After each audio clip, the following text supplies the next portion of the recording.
Everyone, मैं मुस्लिम जमाल आप सभी लोगों का स्वागत करता हूं आज के हमारे न्यू लेक्चर में। इसके पहले क्वांटम केमिस्ट्री के मैंने एक छोटा सा लेक्चर बनाया था जिसपे मैंने डबल शॉर्ट और क्वांटम कंपाउंड के बारे में बताया था।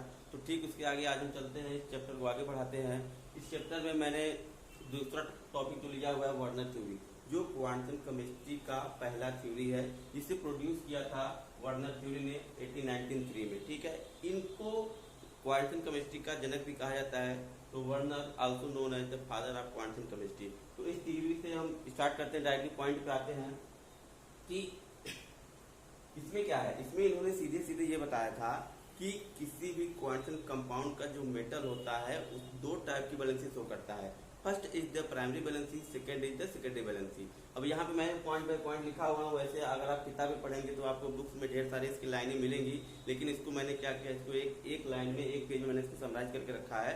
आई होप यू विल अंडरस्टैंड। देखिए, metal exhibits two types of valency, primary valency and secondary valency. Okay, now primary valency correspond to the oxidation state. इसका मतलब ये है कि जो प्राइमरी वैलेंसी होती है वो क्वांटम कॉम्प्लेक्स के मेटल के ऑक्सीडेशन स्टेट से रिलेटेड होती है, और secondary valency correspond to the coordination number. जैसा मैंने आपको बताया है कि किसी भी क्वांटम कंपाउंड में जो क्वांटम नंबर होता है वो क्या होता है, वो नंबर ऑफ लिगेंड के बराबर होता है।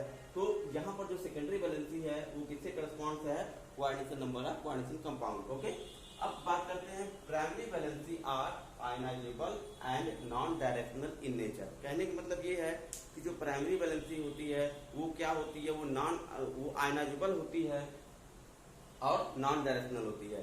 अब बात करते हैं सेकेंडरी वैलेंसी की। Secondary valency are non ionisable and directional in nature. जैसा कि साफ साफ यहाँ पे दिख रहा है कि जो प्राइमरी वैलेंसी है वो किसी मेटल का ऑक्सीडेशन स्टेट होता है, और ऑक्सीडेशन स्टेट एक कैलकुलेटेड वैल्यू होती है। इसमें किसी भी डायरेक्शन की नीड नहीं होती है। लेकिन सेकेंडरी वैलेंसी क्या है, ये क्वांटम नंबर है जो डिपेंड करता है मेटल के और लिगेंड के पोजीशन पे। तो जाहिर सी बात है कि सेकेंडरी वैलेंसी कहीं न कहीं से डिपेंड करेगा क्या, डायरेक्शन पे। इसका एक फिक्स डायरेक्शन होगा। ऐसा नहीं है कि आप किसी भी डायरेक्शन में किसी भी मेटल को लिगेंड से बांध बना दे। ठीक है, तो अब हम यहाँ पे देखेंगे secondary valency are non-ionizable and directional in nature.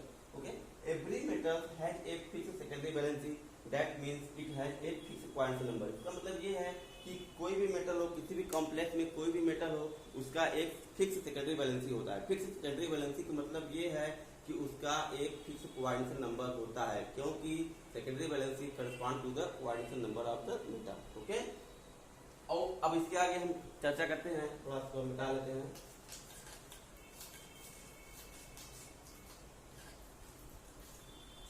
अगर आप लोग को ये वीडियो पसंद आए तो आप इसे शेयर करिएगा, सब्सक्राइब करिएगा चैनल को।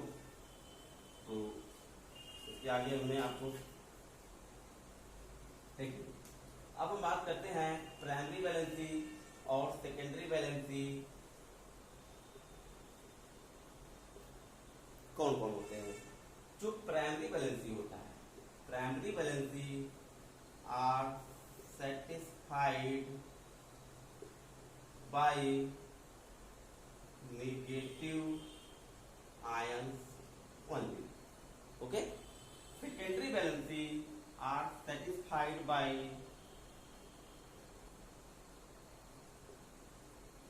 negative ions या negative ligands हम बोल सकते हैं। negative ions, sometimes positive ions, कुछ ligands ऐसे होते हैं जो positive ions भी होते हैं।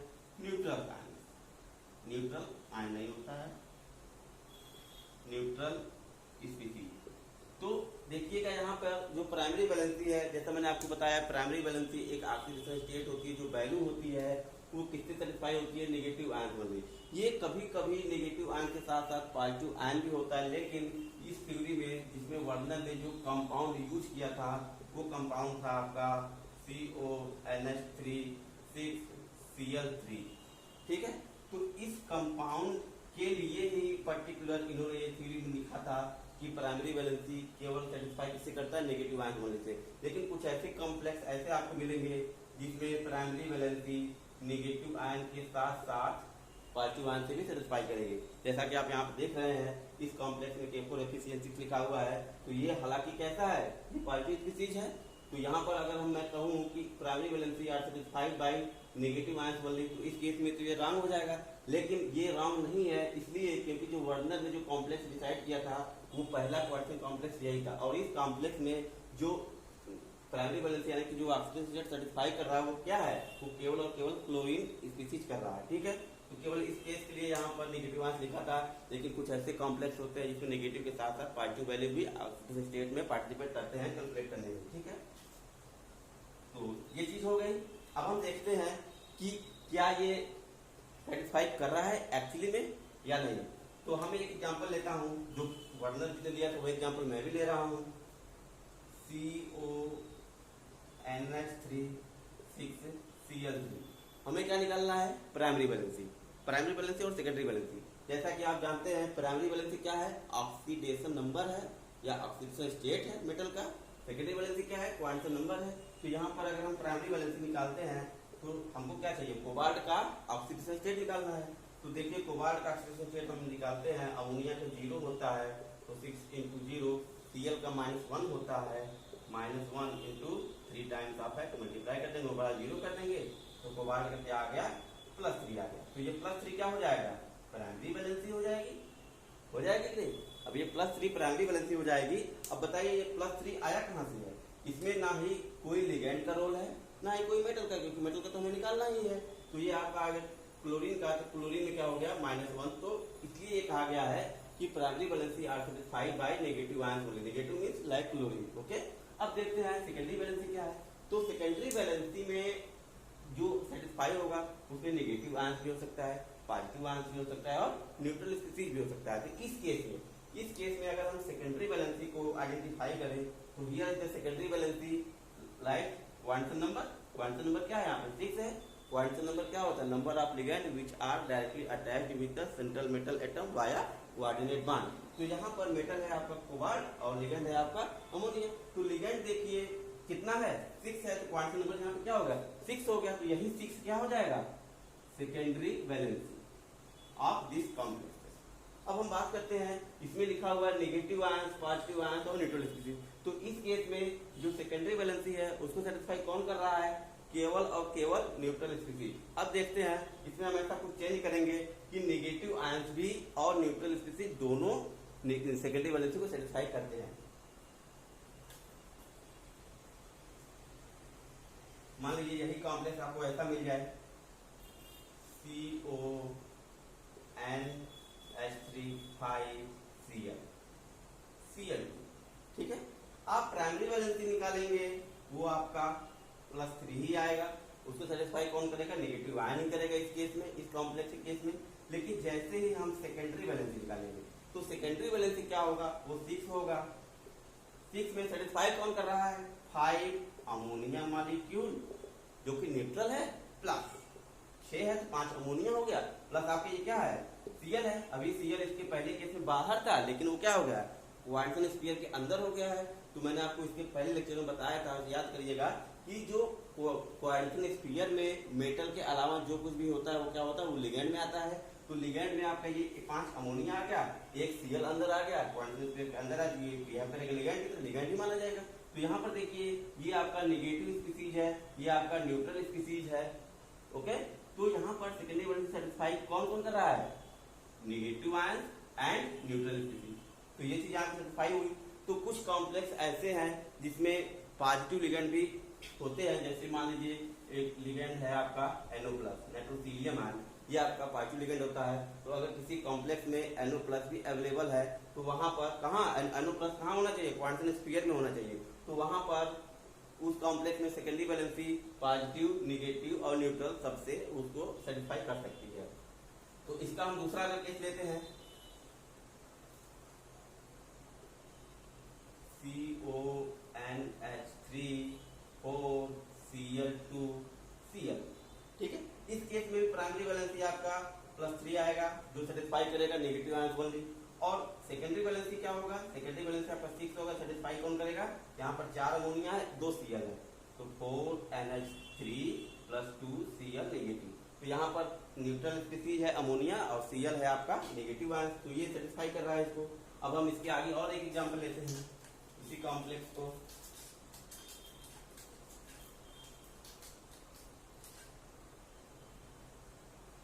सकते हैं हम CONH3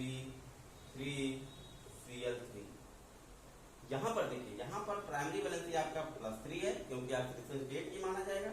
कैसे सेटिस्फाई कर रहा है? Negative ions only. Okay, secondary valency क्या होगा? सेकेंडरी वैलेंसी भी आपका 6 होगा, लेकिन इस केस में 3 अमोनिया रहेंगे जो इसको सेटिस्फाई करेंगे और 3 Cl नेगेटिव, यानी कि न्यूट्रल स्पीसीज और आयनिक स्पीसीज में आपका एनायनिक स्पीसीज आएगा।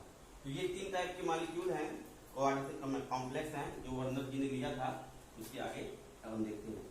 अब बात करते हैं नेक्स्ट पॉइंट इसमें ये है कि इस थ्योरी में ये चीज तो क्लियर हो गई कि प्राइमरी वैलेंसी को कौन सेटिस्फाई करेगा और सेकेंडरी वैलेंसी को कौन सेटिस्फाई करेगा। अब हम आगे देखते हैं कि क्या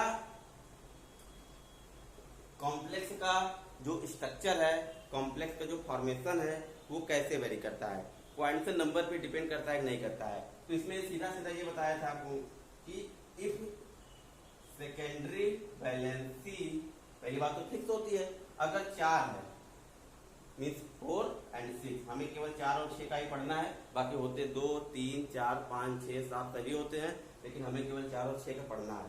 तो कहने का मतलब ये है कि सेकेंडरी वैलेंसी 4 और 6 के बारे में पढ़ना है, तो हम डायरेक्टली लिखते हैं फॉर कोऑर्डिनेशन नंबर 4। ओके, अगर किसी मॉलिक्यूल में क्वांटम नंबर 4 है यानी उसकी सेकेंडरी वैलेंसी 4 है तो उसकी ज्योमेट्री क्या होगी, उसका शेप क्या होगा। ठीक है, इसमें 2 केस बनते हैं कि अगर क्वांटम नंबर 4 हुआ तो उसका शेप में जो होगा, एक केस आपका बनेगा टेट्राहेड्रल। तो टेट्राहेड्रल में आपका हाइब्रिडाइजेशन मैंने आपको बताया है sp3 होता है, आप लोग जानते हैं। दूसरा केस बनता है, यहाँ पे मैं लिख रहा हूं स्क्वायर प्लेनर। तो स्क्वायर प्लेनर का जो हाइब्रिडाइजेशन होता है वो क्या होता है? TsP2। तो इससे मैं बताता हूं कि कोऑर्डिनेशन नंबर 4 में कब हम लेते हैं टेट्राहेड्रल और कब हम लेते हैं स्क्वायर प्लेनर। तो देखिए, आप जानते हैं कि क्वांटम कंपाउंड में मेटल और लिगैंड पाया जाता है। मेटल तो जो टाइप का रहेगा वो रहेगा 3D 4D 5D। हमें देखना है लिगैंड का नेचर। तो लिगैंड 2 प्रकार का होता है, एक होता है वीक फील्ड लिगैंड, दूसरा होता है स्ट्रॉन्ग फील्ड लिगैंड। तो अगर क्वांटम नंबर 4 में लिगैंड आपका वीक फील्ड रहता है, अगर लिगैंड वीक फील्ड रहे तो क्या होगा? sp3 हो जाएगा, उसका शेप क्या हो जाएगा? टेट्राहेड्रल। लेकिन लिगैंड, अगर लिगैंड स्ट्रॉन्ग फील्ड रहता है तो उसका शेप क्या होता है? स्क्वायर प्लेनर, और उसका ऑप्शन होता है DsP2। If ligand are strong field, आप लोग आगे पढ़ेंगे आगे की वीडियो में कि क्या होता है स्ट्रॉन्ग फील्ड लिगैंड, क्या होता है वीक फील्ड लिगैंड, वो मैं आगे आपको बता दूंगा। तो अगर लिगैंड स्ट्रॉन्ग फील्ड रहेगा तो क्या होगा? उसका हाइब्रिडाइजेशन DsP2 होगा।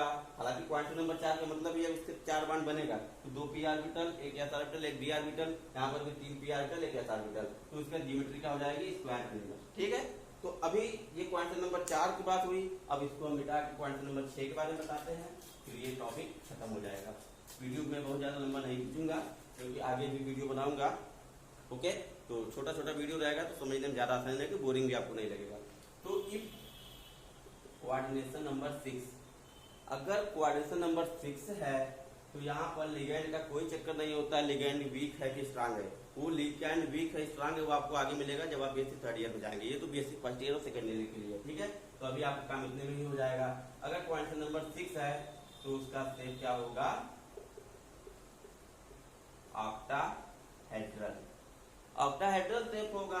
तो इसका हाइब्रिडाइजेशन मैंने आपको बताया है पिछले लेक्चर में sp3d2, या कभी कभी वो मैं जो आपको आगे जाने वो मैं इसी बता दे रहा हूँ, ये d2sp3 भी होता है।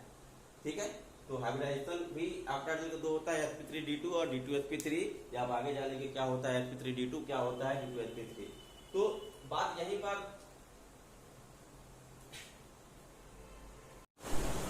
तो ये बात हो गई वर्नर थ्योरी की। अब हम इससे रिलेटेड कुछ क्वेश्चन कर लेते हैं। तो एक फिक्स क्वेश्चन जो आपके एग्जाम में आता है वो पूछा जाता है, how many precipitate will obtain when quantum compound dissolve particular solvent और एनी अदर सॉल्वेंट। जैसे ये कॉम्प्लेक्स हो गया, इसमें देखिए आपका सिल्वर नाइट्रेट से आप डिसॉल्व कर रहे हैं। तो इसका कॉन्सेप्ट ये है कि कोई भी क्वांटम कंपाउंड होता है या कोई क्वांटम कॉम्प्लेक्स होता है वो 2 भागों में टूटता है। पहला वो अपने क्वांटम स्फीयर और आयनाइजेशन स्फीयर में। तो तो जो भी प्रेसिपिटेट बनता है वो जितना आयनाइजेशन स्फीयर में होगा, जितना आयन उसमें प्रेजेंट होंगे, उतना ही वो प्रेसिपिटेट बनाएगा। जैसे कि यहाँ पर देखिए इस कॉम्प्लेक्स में अगर हम बात करें तो इसके क्वांटम स्फीयर और आयनाइजेशन स्फीयर को ये डिफरेंशिएट करता है, तो ये आपका क्या कहलाएगा, आयनाइजेशन स्फीयर। तो यहाँ पर हम देखेंगे यहाँ पर 3 Cl एटम्स हैं, एलिमेंट्स हैं, तो ये जब ब्रेक होगा तो ये अपने क्वांटम स्फीयर और आयनाइजेशन स्फीयर में ही टूटेगा।